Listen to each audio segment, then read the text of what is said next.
Capitalism, through all of its praise for innovation, freedom, and prosperity, is a system that, because of its enticing nature to the primitive mind and its necessity for selfishness, has resulted in the suffering of men, women, and children, both in the first and third world. Due to the enslaving nature of capitalism, one may refer to the system as a regime rather than that of just an economic system. In this video, I plan to make it abundantly clear how the capitalist system manages to be so incredibly destructive whilst tricking so many into believing that it is our savior. As a final note before we head into the inner workings and inadequacies of capitalism, I just want to say that the rest of this video, the information that I present, the arguments that I give, these are not professional economist opinions. Of course, I have studied economic literature, at least to some extent, for this video. I have read up on sources, I have watched videos on this topic, so I am somewhat informed, but this is not, no opinion on economics or politics or anything for that matter is objective. No answer is final. These discussions require intense back and forth in order to get to a somewhat satisfying conclusion.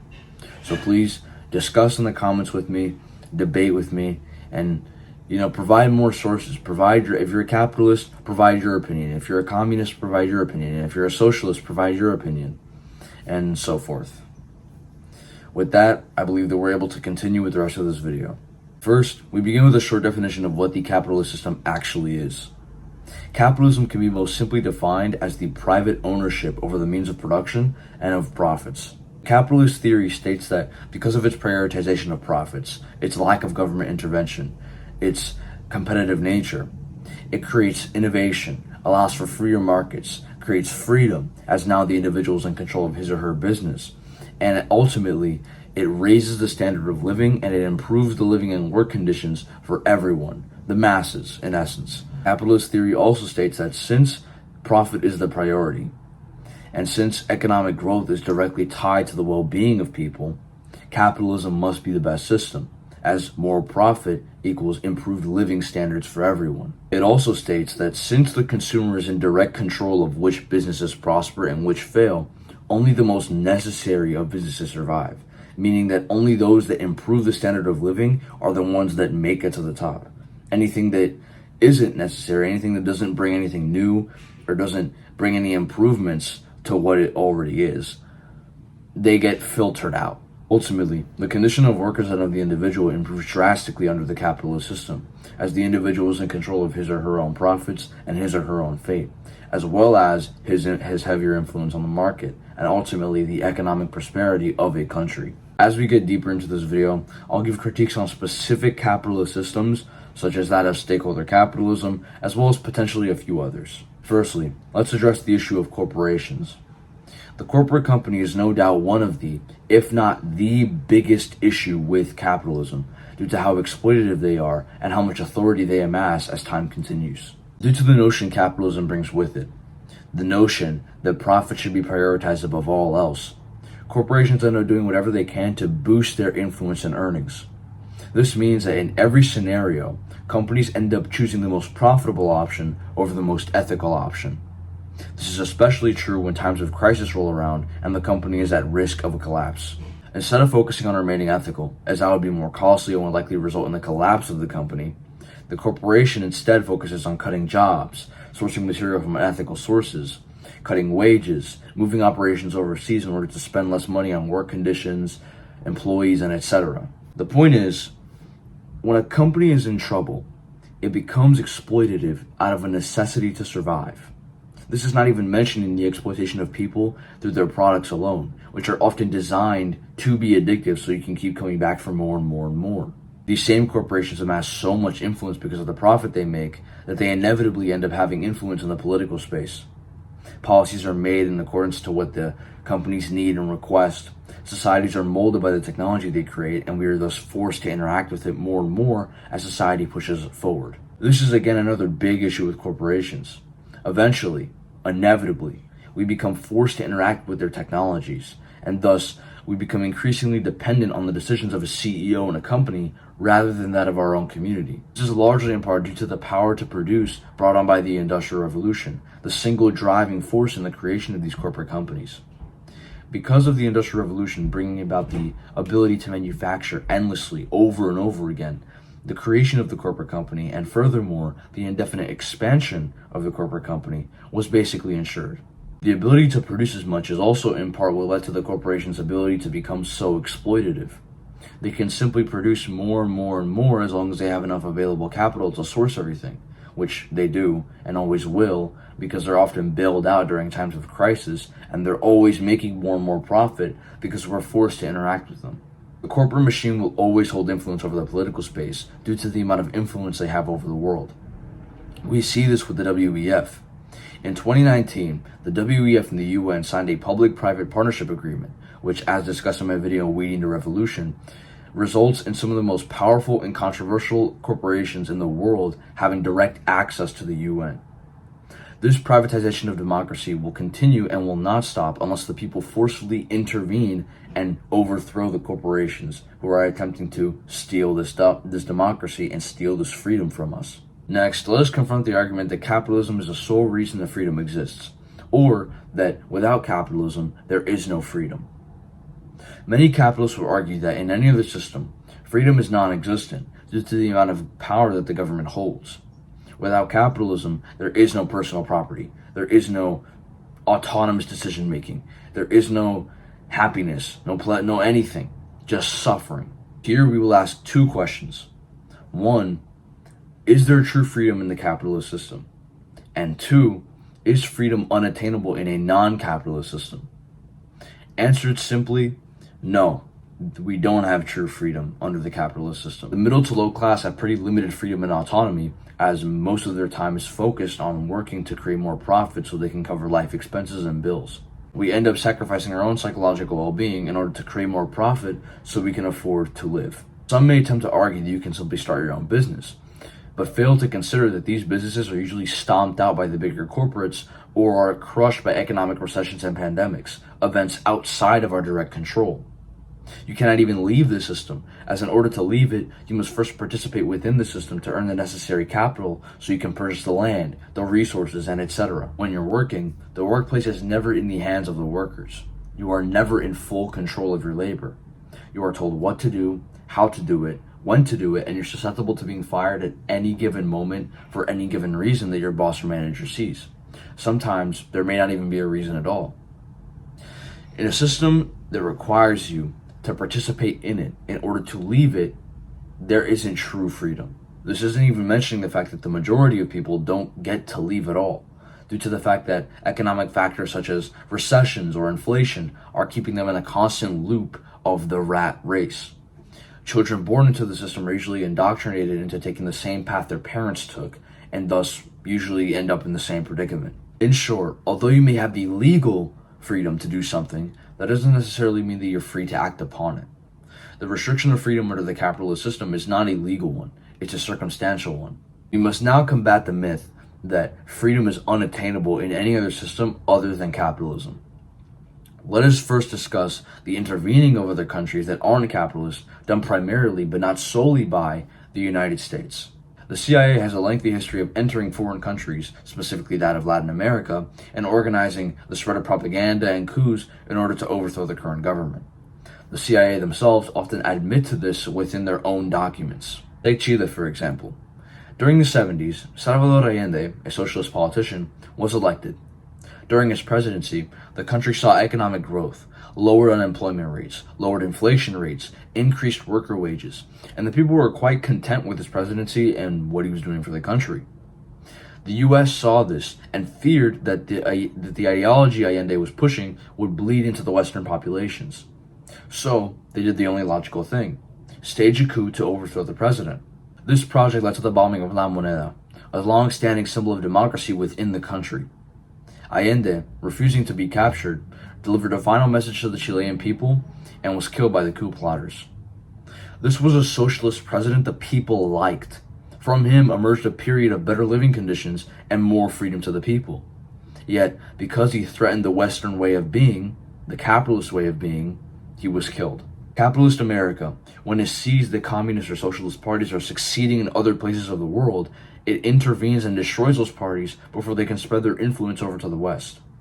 We see through the example of Chile that yes, Prosperity and freedom are possible in systems other than capitalism. It's just that when they begin to succeed, the first world is quick to head on over there and destroy those parties by disrupting their politics, economies, and etc. in order to trigger revolutions, discontentment with the system, and so forth. These aren't even facts that I'm making up.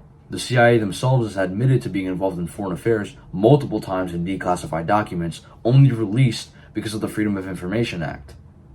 Some of these documents will be linked in the description for you to go read. We continue by expanding on the corporate aspect of capitalist America and delve into some of the issues we encounter in regards to the justice system. Let's say you get into a conflict with a man. This man is the CEO of a software company. Eventually, this conflict lands you both into a court case where you're the accuser and he is the defendant. He is guilty of whatever you accuse him of, and you have some evidence to prove so. The only problem is he makes more in a month than you do in a year. So, he has the money to afford better lawyers for more time. He has connections to people who have just as much, if not more money than him, who can also help him get better lawyers. He possibly has government connections, right? By the end of the trial, he's found innocent. This wasn't because you were wrong. He's guilty of what you accused him of. We already covered that. But he just has more resources than you. He has more power to prove himself innocent than you do to prove him guilty. Because to prove him guilty, you would need to collect more resources, better lawyers, you would need more money. But you don't have that. It goes without saying that in a system in which you can literally buy your freedom, the word justice holds little to no weight. There are countless instances in which corporations have been exposed for child labor, unethical working conditions, both corruption, and etc. Yet it rarely ever goes anywhere due to the fact that one, corporations have the ability to pay people to hide evidence and they can pay for good lawyers. And two, the complainant rarely ever has the resources necessary to fully pursue the case and expose them. The same is true for politicians, and it is oftentimes only because the politician is wealthy that he is able to escape from the consequences of his actions. The capitalist system has resulted in some of the worst instances of impending doom and catastrophe the world has ever seen. This is primarily due to the Industrial Revolution, something that has only expanded to the level that it has due to the goal of capitalism, which is to rake in as much profit as it possibly can. The constant extraction of resources, the misuse and overuse of these resources, as well as the wasteful nature of these industries, since whatever doesn't get used gets thrown out, have all resulted in the same endpoint: the destruction of the environment. This is most notably seen through the disposing of chemicals and synthetic materials into the ocean, something that has caused irreparable damage to the life and ecosystems of the sea.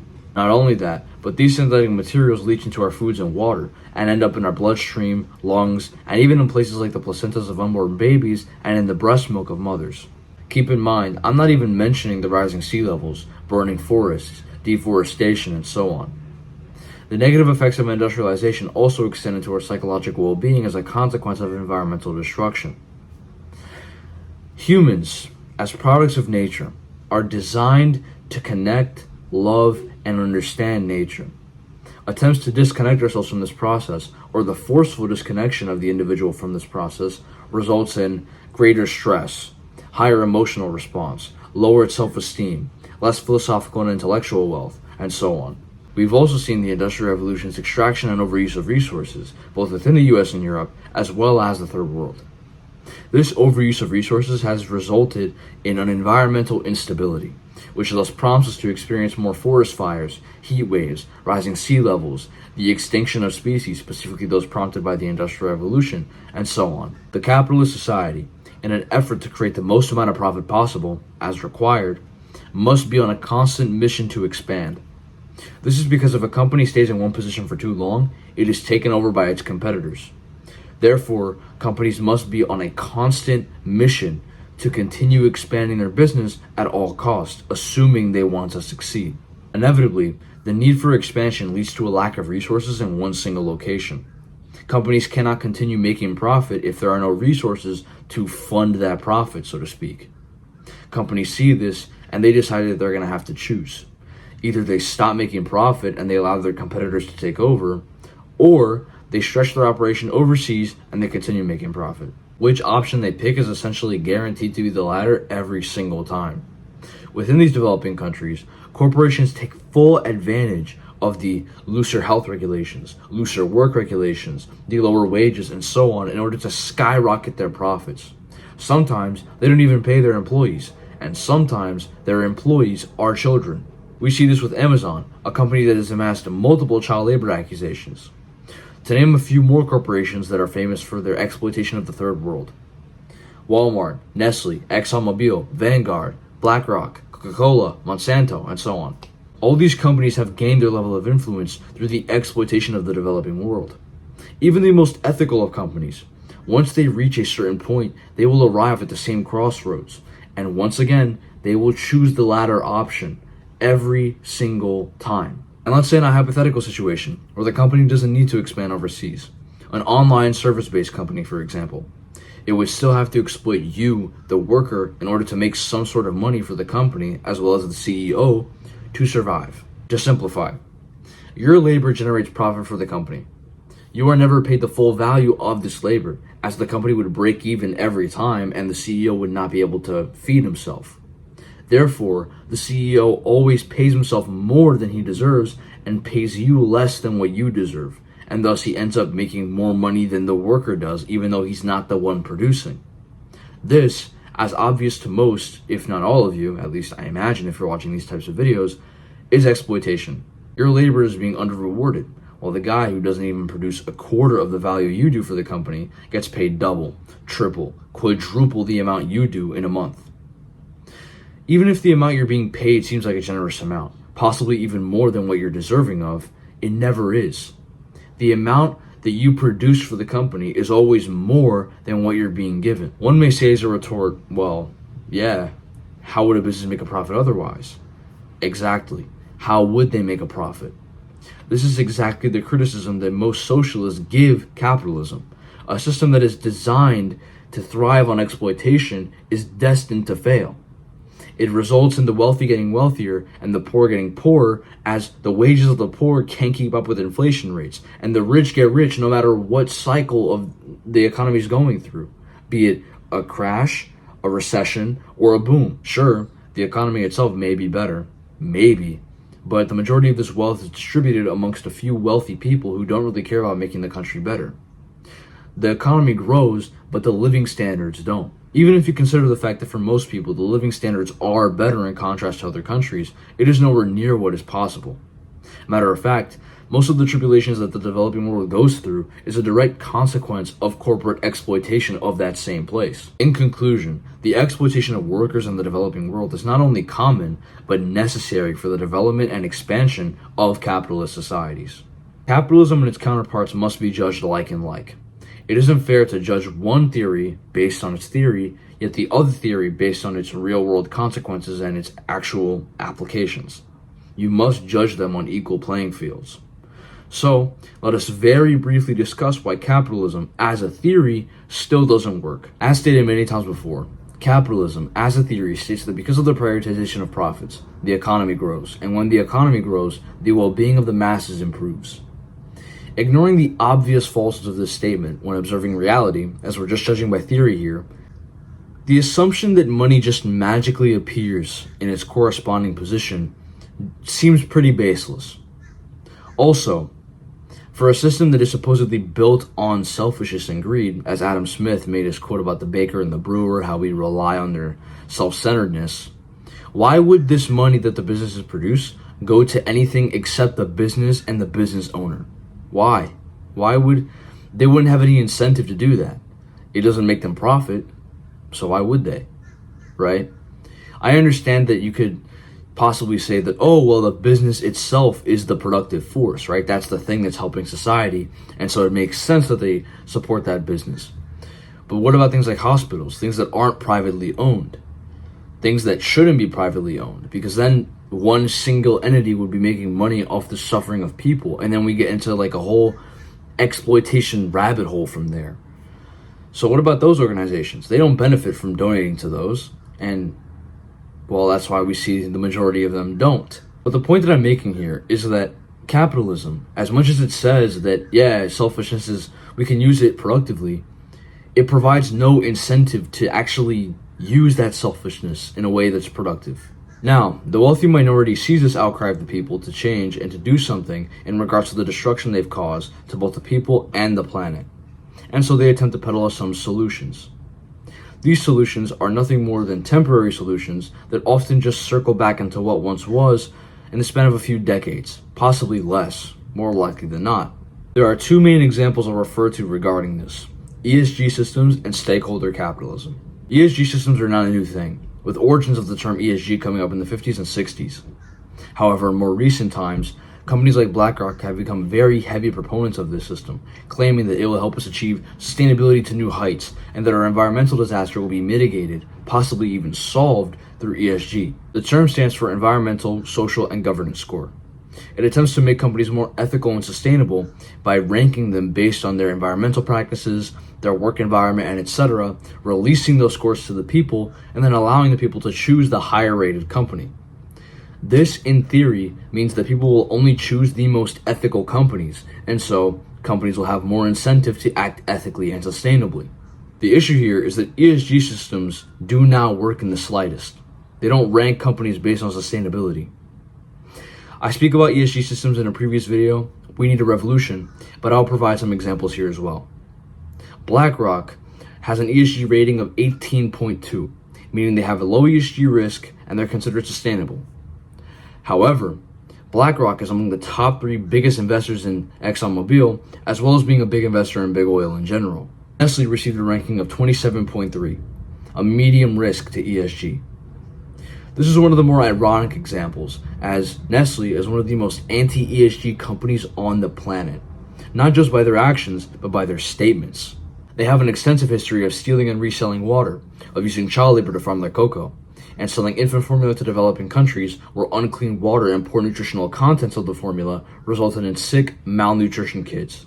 They are also very famous for their exploitation of natural resources, as well as the CEO who is only most accurately described as Satan reincarnate. Verschiedene Anschauungen.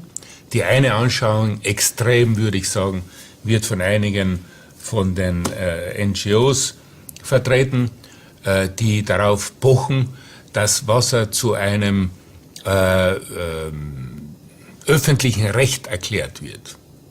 Das heißt, als Mensch sollten Sie einfach Recht haben, um Wasser zu haben. Das ist die eine Extremlösung. Ja? Und die andere, die sagt, Wasser ist ein Lebensmittel, so wie jedes andere Lebensmittel, sollte das einen Marktwert haben. Immediately, one is prompted to ask, how the hell did that guy get so much money being who he is? The answer is simple. It's because in the capitalist system, your prosperity is not dictated by your moral purity or your fairness. It is dictated by how much profit you're able to rake in. So it goes that the businessman has more incentive to prioritize profit over anything else, even if said profit is made through unethical means. Next is stakeholder capitalism. Klaus Schwab and the WEF are the biggest advertisers of stakeholder capitalism, claiming that sustainability, poverty reduction, and etc. can all be achieved through this remodeling of capitalism.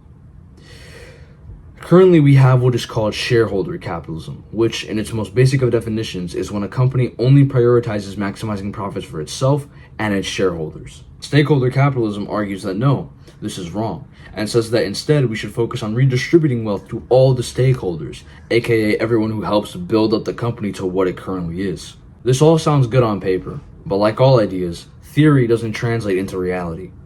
In reality, stakeholder capitalism only circles back into shareholder capitalism.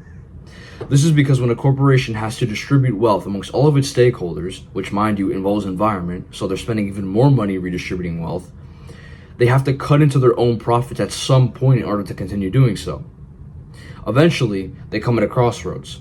Either A, they continue redistributing all the wealth to the stakeholders, which inevitably results in the collapse of the company, or B, they pick one stakeholder and they focus on maximizing profit for that one specific stakeholder. Due to the nature of capitalism, being to maximize profit at all costs, the stakeholder the corporation chooses will always be the shareholder, no matter what. Thus, we are right back at square one. Stakeholder capitalism advocates aren't exactly abiding by this system either.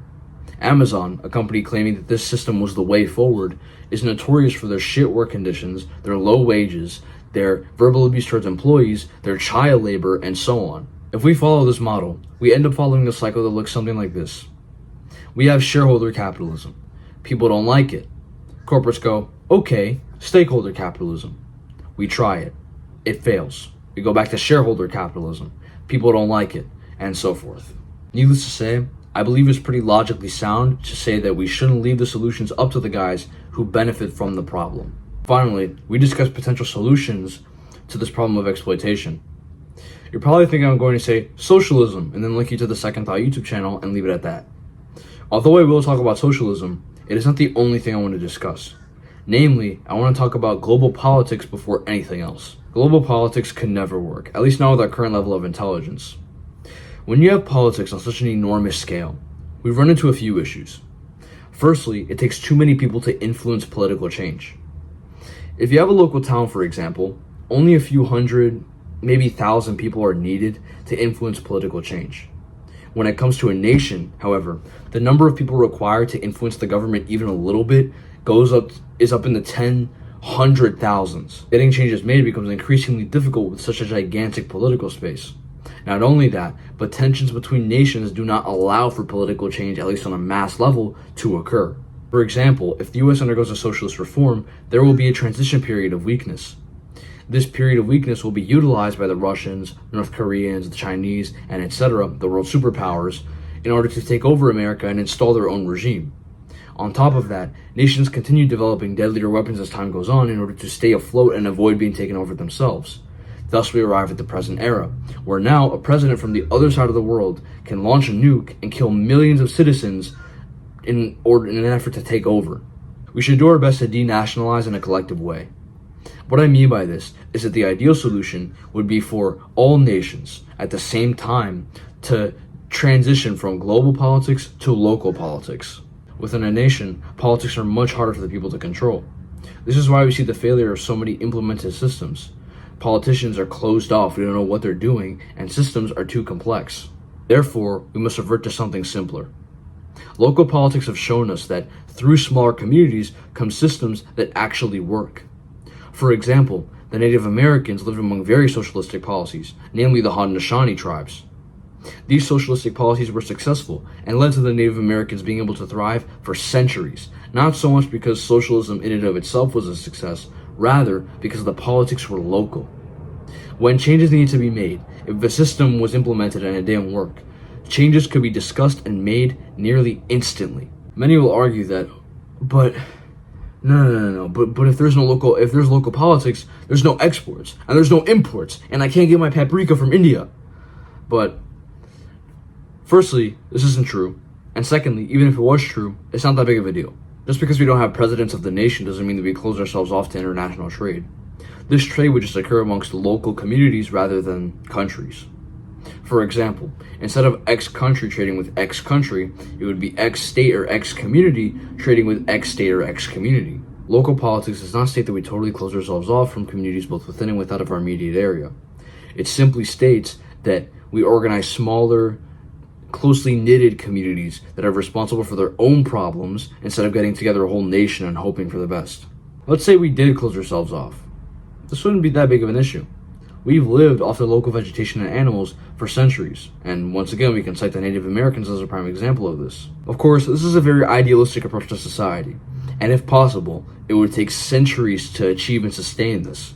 It might not even be possible, but I prefer to hold those doubts at an arm's distance. The most favorable alternative I see economically is socialism. We'll go over a few things.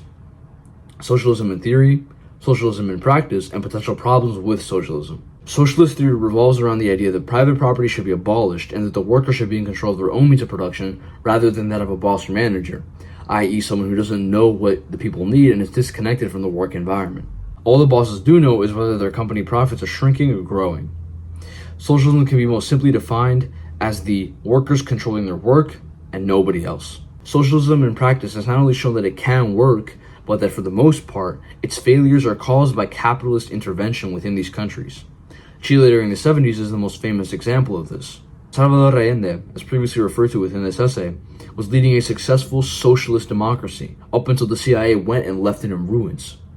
Socialist democracies often fail because of capitalist intervention, and sometimes they don't even fail due to anything capitalist or socialist in particular. For example, Venezuela is a common example cited by capitalists as a showcase of socialist failures.